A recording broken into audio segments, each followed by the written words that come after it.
Bienvenidos al ciclo de entrevistas de Mega Salud en nuestra cuarta temporada. Hoy tenemos de invitado desde Uruguay a Omar Álvarez. Él es licenciado en Educación Física, además es licenciado en Fisioterapia y Rehabilitación por la UDELAR.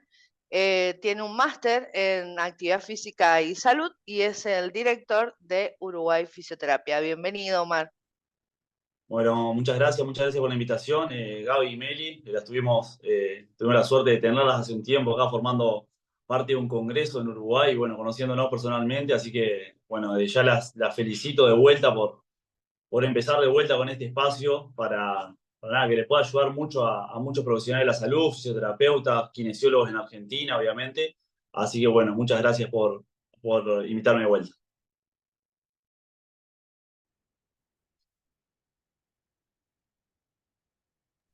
Bien, para comenzar, queríamos que nos comentaras qué sucede actualmente con las series consecutivas de ligamento cruzado anterior. Bueno, mirá, la lesión del ligamento cruzado anterior actualmente es como la define el doctor Vicente Calderón de España, una verdadera pandemia. Nada, la vemos en la Liga Argentina, la vemos en otras ligas también, sorprendió un poco lo de la Liga Argentina, pero es una verdadera pandemia. Y hoy en día en clínica hay muchos diferentes formas de abordar la lesión también. Por lo tanto, a veces en evaluación nos encontramos con una segunda, tercera y hasta una cuarta recidiva también en ocasiones. Eh, las variables son nada, inmensas hoy en día en cuanto a lo que tiene que ver con qué se está dando, por qué se está dando este tipo de lesiones. Es multifactorial lo que sucede con la lesión del cruzado. No es una idea única, a veces es el terreno de juego contribuye, el calzado del deportista, aspectos anatómicos del deportista, los tiempos de descanso de los deportistas hoy en día actualmente. Por ejemplo, bueno, si vamos a aspectos anatómicos, también se da mucho en mujeres en lo que tiene que ver con el valgo dinámico de rodilla, que en el último tiempo se ha tendido a restarle un poco de importancia, pero en realidad es un aspecto que se tiene que trabajar en algunos test que podemos hacer en clínica, como el step down, por ejemplo. Se observa cuando una deportista tiene mayor tendencia. Es solamente un factor de riesgo dentro del gran mapa de factores de riesgo que tiene hoy en día la lesión de cruzado. Las lesiones menores también, hay lesiones musculares, por ejemplo, de los accesorios, tanto de isquio como de sóleo, por ejemplo, dejan un poco debilitada esa defensa de la anteriorización de la tibia y por ende dejan más propenso a la carga del ligamento cruzado anterior y a la lesión del mismo. Lesiones ligamentosas también, como son las de los ligamentos colaterales, e incluso algún otro tipo de lesiones distales, como son las lesiones de tobillo, los esguinces de tobillo también.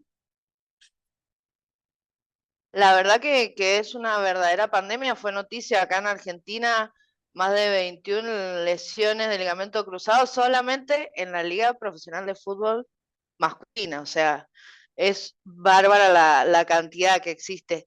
¿Y cuáles son los mecanismos lesionales más frecuentes del ligamento cruzado anterior?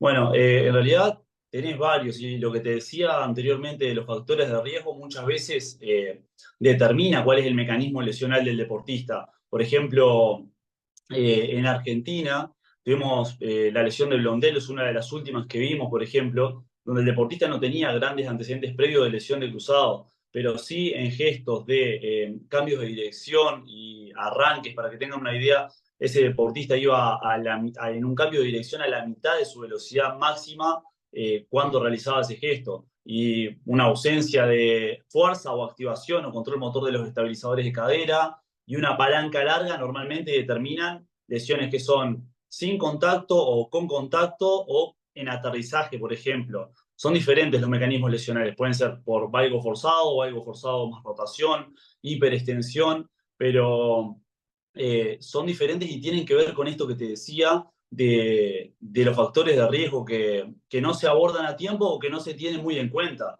Pasó también, por ejemplo, con Ceballos, que tenía una lesión previa de tobillo y en el momento de su primera lesión del cruzado, la anterior había sido de tobillo, pisa el pie con otro jugador, si ustedes ven el video, y desde ahí parte el mecanismo lesional del deportista en realidad. Entonces, las lesiones previas son un componente bastante fuerte en lo que tiene que ver con el cruzado y los mecanismos lesionales tienen que ver con todos estos factores de riesgo que les mencioné anteriormente.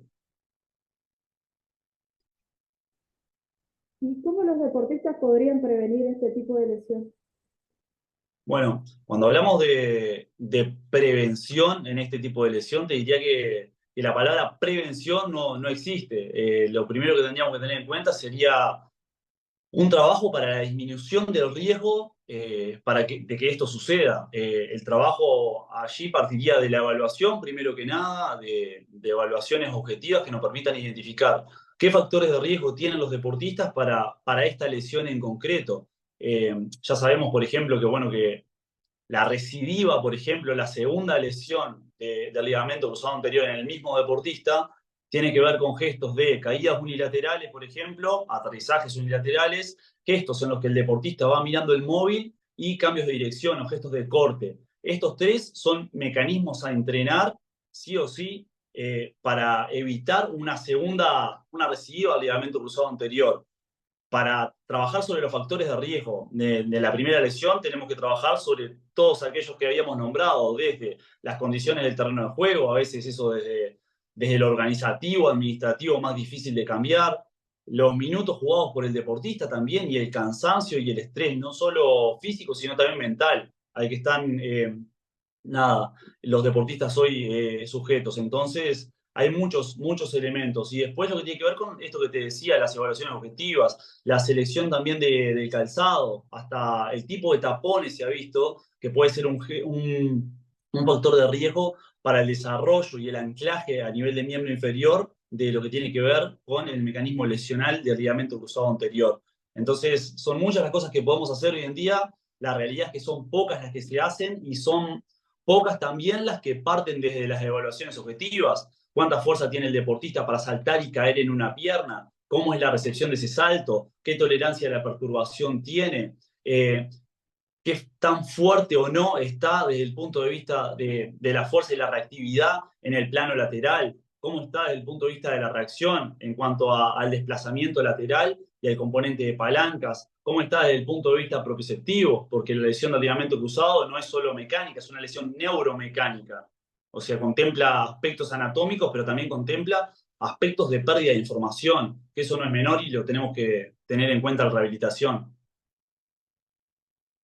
Bien, Omar, y recién nos comentaste un poco, pero ¿qué otras lesiones pueden contribuir a que esa lesión del cruzado esté ahí latente? Bueno, mirá, Meli, y ahí, por ejemplo, ustedes tienen ejemplos bien claros ahí en Argentina, como por ejemplo es el historial lesional del Piti Martínez, por ejemplo. Es un deportista que está en recidiva del ligamento cruzado anterior, pero el historial lesional viene de muchísimas lesiones musculares. Esas lesiones, muchas veces aparentemente menores, hacen que podamos estar más propensos o no a una lesión del ligamento cruzado anterior. Y nos ha pasado en clínica a nosotros también.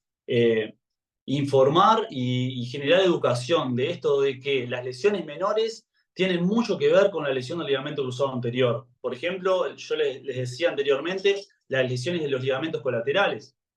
Esas son fundamentales, contribuyen a la estabilidad de lo que tiene que ver del complejo articular de la rodilla para que se encadene esta lesión, la debilidad de los accesorios, por ejemplo, las lesiones musculares en los accesorios, isquio, soleus, sartorio, nada, hay muchos componentes, las lesiones de tobillo, por ejemplo, como les conté el caso del jugador argentino de Boca, pero también, por ejemplo, el caso bastante resonante de Neymar, en el salto se observa claramente la poca percepción que tenía el deportista sobre cómo estaba su tobillo en ese momento, y desde ahí muchas veces parte el mecanismo lesional.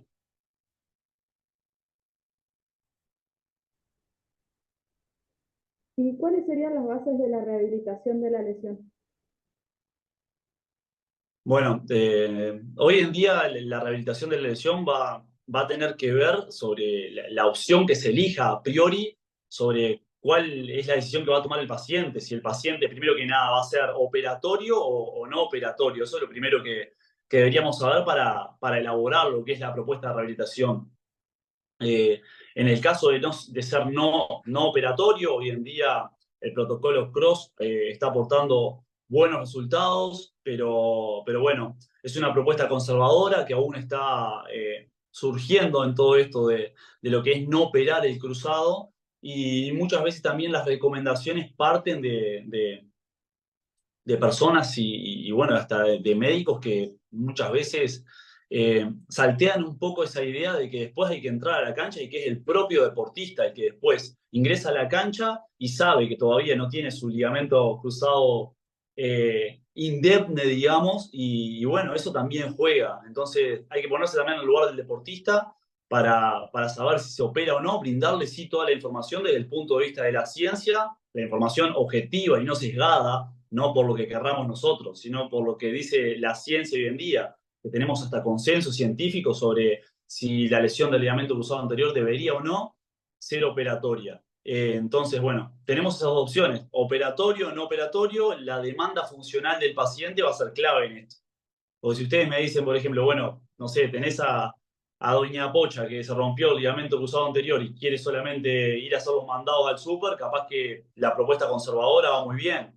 O que algún deportista haya vuelto a jugar con la propuesta conservadora, no indica 100% que todos los que hagan la propuesta conservadora van a volver a jugar en esas condiciones.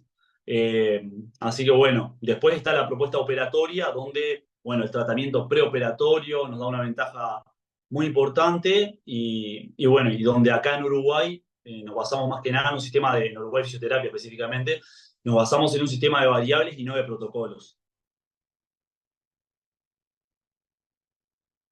Eso nos gustaría que nos comentaras en qué se basa ese sistema de abordaje por variables que hacen en Uruguay Fisioterapia.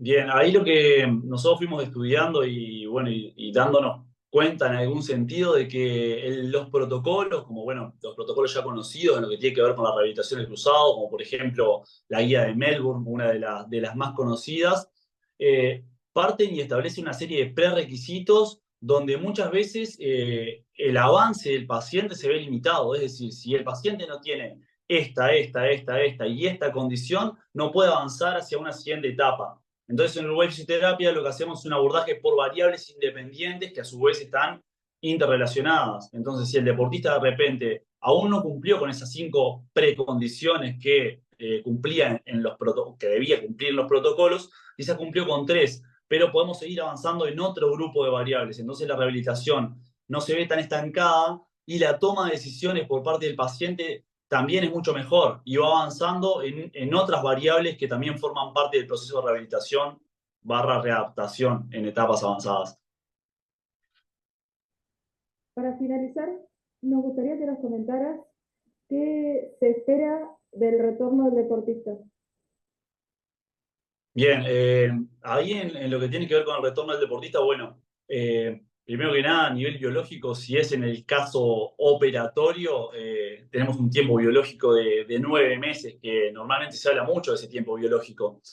Ese tiempo en realidad es el mínimo para que la tensión de la plastia soporte tensiones mínimas, ni siquiera deportivas, para eso lo readaptamos después.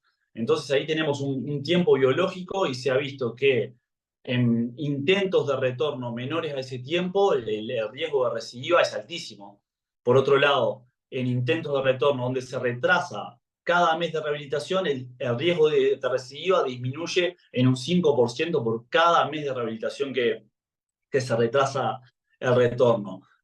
Por lo tanto, el retorno se espera que sea, primero que nada, progresivo y exponiéndose el deportista de forma gradual.